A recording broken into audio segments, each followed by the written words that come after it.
Welcome back to Bryon Knows Movies. This week we are reviewing Nobody starring Bob Odenkirk.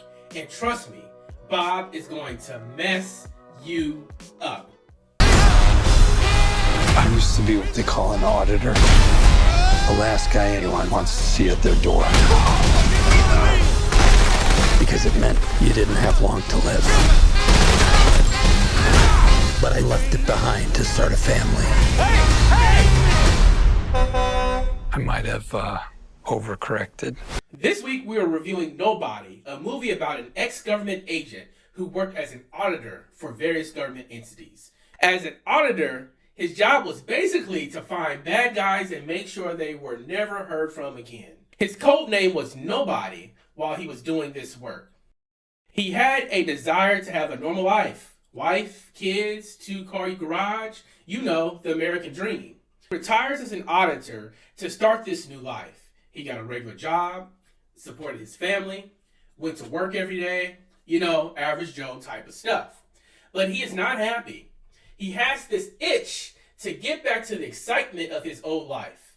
Some people break into his home one day, and he doesn't just murder them like he has the skills to do, but instead lets them get away. Now he looks like a loser in front of his son, his neighbors, you name it. This event, along with the theft of his daughter's kitty cat bracelet, is enough to push him over the edge.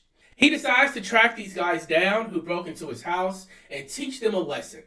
While doing this, the movie pivots as he has a chance to beat up some thugs who are harassing a young lady on the bus he is riding. Unbeknownst to him, the people he beat up are connected to the Russian mafia. The movie pretty much goes crazy from there. Bob Odenkirk plays the main character of Hutch. You'll recognize him as a fixer from Breaking Bad and its spin-off, Better Call Saul. What you may not know is that he is actually a pretty big comedy writer, working on SNL and other projects back in the day. This comedy background serves him well, as he brings a lot of his comedic sense of timing to this role. The main villain is Alexei Sabryakov, a Russian actor who I'm not familiar with. He does a good job being the imposing representation of Russian mafia bad guy, though. We also got a great performance from Christopher Lloyd, who plays Hutch's father. You know Chris Lloyd as Doc from Back to the Future.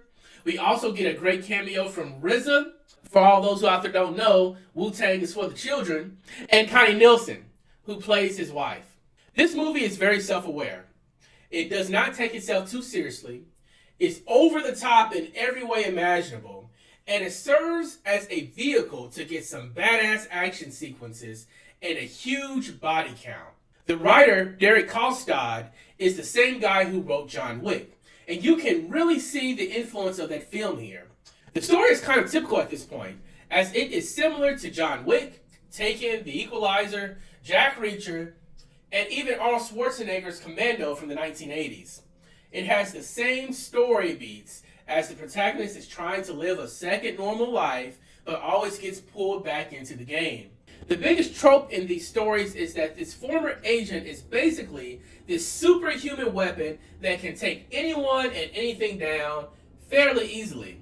Like the other movies, you never really feel like Hutch is in any real trouble or that he is going to lose. But the film does a good job playing up the ridiculousness of the archetypical character. Hutch is the protagonist, but he is really not that great of a guy.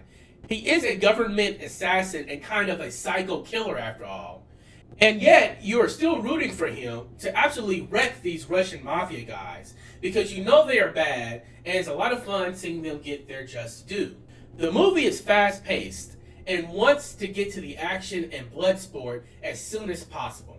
The delivery of the opening sequence screams, hey, we are just trying to hurry up and get these story beats out the way so we can get to the part where Hutch chooses violence at every turn. Even the violence and gore are so heavy-handed that it moves from being a gritty action movie to a dark comedy. Throughout the movie, there are these neat bits where a little piece of his background is discovered by some minor character. These characters only exist to learn something about Hutch and then react in overwhelming fear because Hutch is just that dangerous of a guy. It basically takes tropes like this and others from other movies and turns them up to level 10. There is also this ongoing gag where he is trying to provide some exposition into his backstory, but never can get it all the way out. I don't want to give away too much about this, but it is pretty hilarious. If I was to nitpick anything about the movie, it would be that they really didn't give Connie Nielsen much to work with as the role of the wife. Nielsen has some acting chops on her, but she is basically regulated to the background here, even more so than other minor characters in the film. The last thing I'll say about the film is that you will love Christopher Lloyd as Hutch's father. He has never really had a role like this, and you can tell that the octogenarian is loving every minute of being in this film. So what is my rating? See it, stream it, or skip it. Nobody gets the see it stamp of approval from me. This movie definitely is something that would be fun to watch in theaters. It is loud, a lot of the action is downright preposterous, and it is a relatively short film, making it a perfect date night film or something just to go see with your friends. If you've gotten your COVID vaccination, then I say hit the theaters and see this week. I promise you, you are going to enjoy it. But hey, what do I know? I'm just a guy that loves movies. If you've seen or you plan to see Nobody in the theater, please let me know in the comment section below. I would love to hear your take. And you know what, just for fun, why don't you go ahead and give me your favorite performance by a comedian in an action role. Let's see if Bob Odenkirk makes your list. Please remember to like and share this video, and please subscribe to my channel. Thank you so much, and I'll see you at the theaters next week.